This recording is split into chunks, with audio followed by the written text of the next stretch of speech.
I'm Kristen. And I'm Michael. Welcome to the Anchored Mind podcast, where we aim to redefine care by combining counseling, nutrition, and fitness so that you can live a better life. And today we are talking about assumptions because you know what they say about assuming. Thanks for laughing at that. Assumptions are very sneaky, especially in marriage. Oftentimes, not only in the counseling room, but in our marriage, I know, at least for me, I will assume I know maybe something you're thinking. The problem is sometimes it's probably what I'm thinking and not necessarily what you're thinking. Yeah, I'm really guilty of this. You too? Oh, yeah. Yeah, well, we're in it together, honey. Just like marriage.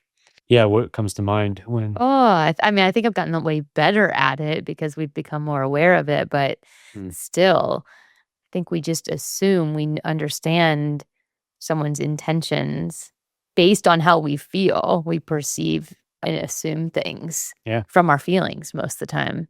yeah, When really, if we gave them a chance to speak to it, it might completely change our perspective or our feelings a little bit. exactly.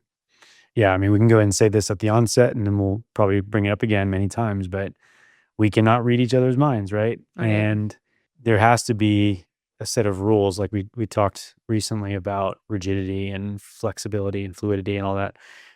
I feel strongly about this being like a rule in relationships is each person is responsible for their own emotions. So that means they have to take just a second. If they feel a shift in their body temperature goes up, heart rate increases, something in their gut, whatever, something shifts. Oh, what is that? Is it something I feel? And we say, name it to tame it. Mhm. And it's true, just naming it, oh, that's anxiety, or oh, I'm angry, or something like that. Any emotion named reduces its intensity. Then it brings awareness to how you're feeling, and we can start investigating it. Well, why am I feeling that way? Doing just a little bit of that kind of work then helps set you up to communicate it to your partner. And here's where one of the positive emotions, one of the positive assumptions comes in Mm. is if I assume my partner wants to help me versus assuming they made me feel that way, And right? they meant to. Yeah, my partner wants to hurt me. Oh, really? Say that out loud and see if you believe it. I mean, it's not true, right? But when Just you're like experiencing an emotion, exactly. it's hard not to, yeah. Yeah, our mind gets flooded. We do the hand model of the brain, and the logic part kind of flips its lid, and the emotions just speaking for us, almost like a drunk person, Mm. until our brain over time or breathing or any other grounding exercise can come back on. And there's logic again. Okay, now I can recognize I was just emotional, is what we say. Well, what if that situation were to play out again and we could do it differently next time? What if you could recognize there's something just shifted in my brain and my body? What was that? And if I can name that emotion, name it to tame it, then maybe I can communicate it to my partner. And if I'm practicing this assumption that they do want to help, well, what if I can communicate it in a more helpful way that helps them help? Yeah. Like Jerry Maguire said. I don't know if he said it, but someone said, help me help. He did. Yeah. Help me help you. Right. So, So what if you're that person that's experiencing the emotion and it's hard for you? Like you want to be that person that takes responsibility, but it's hard. mhm. How can your partner or the person that's on the receiving end of this, if it's a frequent occurrence, like how can they support you or support the process in like do they remind you of their good intentions? Does that even help once you're flooded? Or No, how can they be your support? you know that. I've tried that. I'm like, Yeah. does this sound Like, you like know, or our I own didn't hear you experience? say that. And you're like, but you did say that. And I'm pissed off at you. Right. Like, the damage is done. The brain's already flooded. If you try and speak with logic, I can't do it right here, but I do it with couples. We're like, we have two brains. And if both of them have flipped their logic lids, yeah, we're going to have a conflict. It's going to happen. It's inevitable. And it may be quiet, like we're both just going to avoid each other. It may be contentious, and we both are like "Meow," two cats at each other. Mm, It's very rare for couples to be able to be both flooded with emotion and like actually have the wherewithal to assume positive intent. yeah. It's almost nearly impossible. But to your question, let's say one person has their logic lit on, the other person is flooded with a negative emotion. Mhm. Then could we get somewhere? And the answer is yes.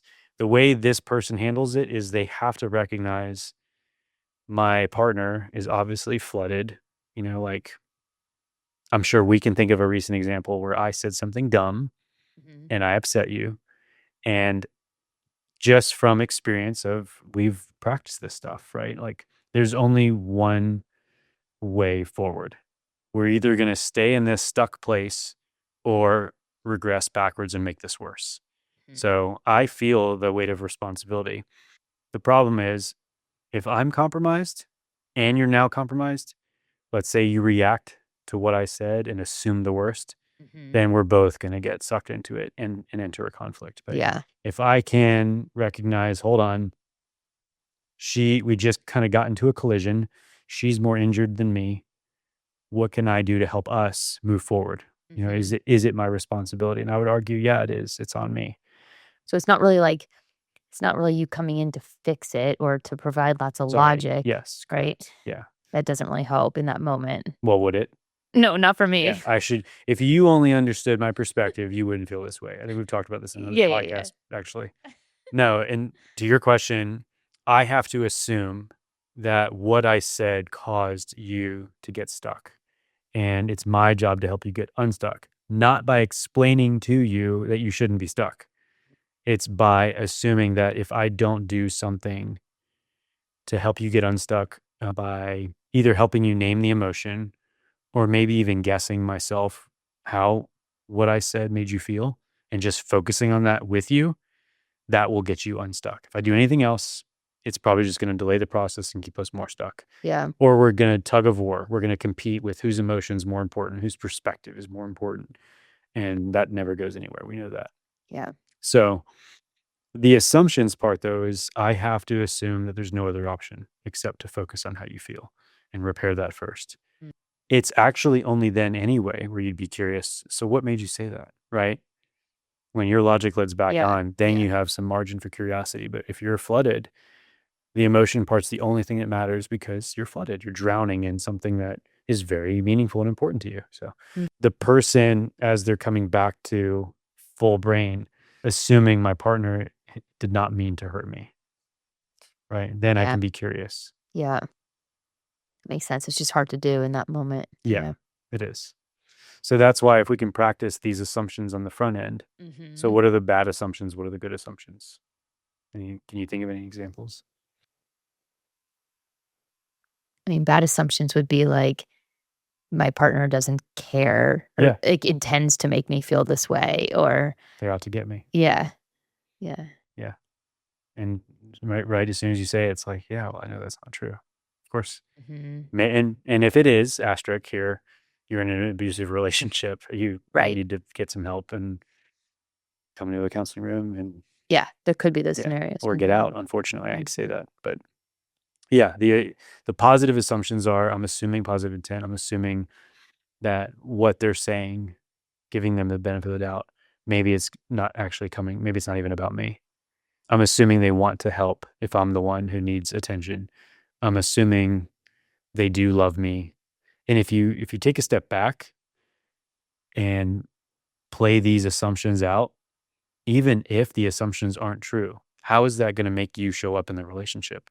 Think about it. If I assume if I assume you love me, if I assume you're here to help and support me, if I assume you care about me, if we both were practicing that posture of assumption, Yeah, we'd be yeah, right? yeah, we'd be showing up for each other. And then as soon as something comes off, Mhm. falls off the rails or is inconsistent, we get curious. That's not what I'm used to from them. What was that? What just Mhm. happened? So really it's kind of like knowing how to be geared up for these things when they happen. Like knowing how to have certain roles, like if someone does get flooded, but also how to know how to kind of check yourself and check your assumptions when you Yeah. start to go down that path that's destructive a little bit. Yeah, but to your point, it is hard to assume anything once you're kind of past the point of no return and Okay. flooded. I think our point in talking about this is before we get to the point of flooded. Like Oh, hopefully we can prevent flooding yeah. by assuming the best or stopping ourselves from assuming the worst in our partner. And so The cool thing about this is it aligns very much with Anchored Mind's mission of preventive healthcare. This is Mhm. preventive healthcare in your marriage. Mhm. If I practice assuming Or the other best. relationships. Yeah, oh, sorry, of course. Yeah. Yeah. Mhm. Sorry. Looking at my counseling lens. Yeah. Any relationship, if I practice assuming the best and giving the benefit of the doubt, assuming positive intent, and then challenging any negative assumptions that maybe I were caught by the family I grew up in. Maybe they are just bad habits that I have not challenged. The point is, I'm preventing any type of rupture or disconnect in any of the relationships around me by practicing, embracing and practicing like a muscle, positive assumptions Mhm. and challenging negative ones. I like it.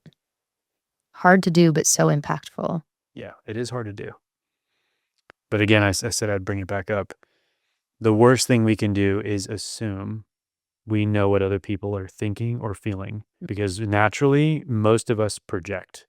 We assume people think and or feel the way we do, and that is not true. Yeah. So true. If you look at any of the personality assessments or even the temperaments, you're like max 1 in 4 chance of getting it right. Enneagram would argue that there's a lot more Mm. of there's a lower chance that you're going to get it right Hmm. based on thought patterns and emotion patterns, and so that's why we have to communicate. Yeah. So, And go ahead. that's where if you're assuming that other people are thinking and feeling the way you are, that's also where, like, judgment comes in Oh yeah, too, I would assume, yeah. yeah. Judgment comes up to protect ourselves, but it Mhm. is very disconnecting. It's the cost of protection. Yeah. Vulnerability, on the other hand, or curiosity, promotes connection, but it's risky because you're Mhm. risking Putting yourself rejection. out there, yeah. So relationships are hard. I think it's why we have a job. But I will say back to the rigidity perspective is you have to have a rule in at least in your closest relationships that if you are feeling something, assume the other person does not know how you're feeling. And it is your responsibility to do the work and identify it and communicate it. And if you don't know how, or for whatever reason cannot, ask for help because you're assuming positive intent that they want to help. I like that. Assuming positive intent Yeah, until you know otherwise. exactly. And just, I didn't want to do this episode to force it on you. I'm in it too. And I have to practice this stuff too. Oh, I know. I have to practice it all the time. Yeah, we all do. Do you know why? No. Well, my theory from what I've learned so far is that deep down, all of us just want to be safe.